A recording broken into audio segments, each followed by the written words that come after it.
Zimbabwe அணிக்கு இடையிலான 5வது டி20 போட்டியில் இந்திய அணி 42 ரன்கள் வித்தியாசத்தில் வெற்றி பெற்றது. இதன் மூலம் தொடரை 4-1 என்ற கணக்கில் இந்திய அணி வென்றது. முதல் போட்டியில் வெற்றியை பெற்ற ஜிம்பாப்வே அணி அடுத்தடுத்து 4 போட்டிகளில் தோல்வியை தழுவியது. இது குறித்து கருத்து தெரிவித்துள்ள ஜிம்பாப்வே அணி கேப்டன் ஷிகர் ராசா சக அணி வீரர்களை கடுமையாக சாடியிருக்கிறார். இது குறித்து பேசிய அவர், முதலில் பிளஸிங் முசர்பானி இந்த தொடரில் சிறப்பாக பந்து வீசியிருக்கிறார். அவருக்கு என்னுடைய பாராட்டுகளை தெரிவித்துக் கொள்கிறேன். எங்கள் அணியின் பேட்டிங் தான் இன்னும் சரியாகவில்லை. நாங்கள் தொடர்ந்து பேட்டிங்கில் மோசமாக விளையாடி வருகின்றோம். தொடக்க வீரர்கள் தங்களுடைய பிரச்சனையை இன்னும் தீர்க்கவில்லை. ஏதேனும் ஒரு போட்டி அங்கேயும் இங்கேயும் சரியாக விளையாடவில்லை என்றால் கூட பரவாயில்லை. ஆனால் தொடர்ந்து இதேபோல் விளையாடினால் என்ன செய்வது? வெற்றி பெற்றாலும் தோல்வியை பெற்றாலும் களத்தில் நாமல் எப்படி செயல்படுகிறோம் என்பதில்தான் போட்டியே இருக்கின்றது. களத்தில் இவ்வளவு தவறுகளை நீங்கள் செய்தால் எப்படி உங்களால் வெற்றி பெற முடியும்? இந்த தவறுகளை எல்லாம் நாம் சரி செய்து கொள்ள வேண்டும்.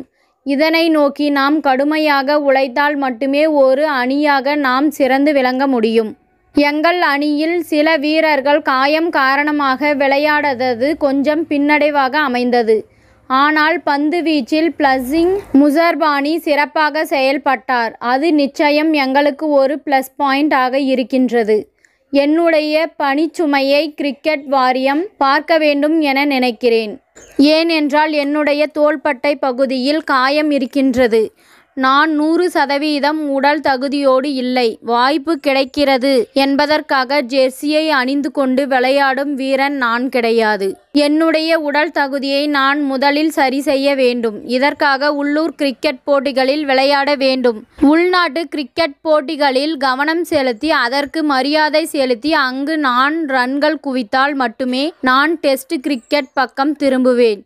டெஸ்ட் போட்டியில் விளையாட ஆர்வமாக இருக்கிறேன். ஆனால் முதலில் அதற்கு நான் உள்ளூர் கிரிக்கெட் போட்டிகளில் விளையாட வேண்டும் என்று ஷிகர் ராசா கூறியுள்ளார். இத்துடன் இந்த செய்தி முடிவடைகின்றது. நன்றி, வணக்கம். மீண்டும் அடுத்த வீடியோவில் சந்திப்போம். மேலும் இதுபோன்ற சுவாரஸ்யமான தகவல்களை அறிய தமிழ் சிறை சேனலை சப்ஸ்கிரைப் பண்ணுங்க, ஷேர் பண்ணுங்க, லைக் பண்ணுங்க மற்றும் கமெண்ட் பண்ணுங்க.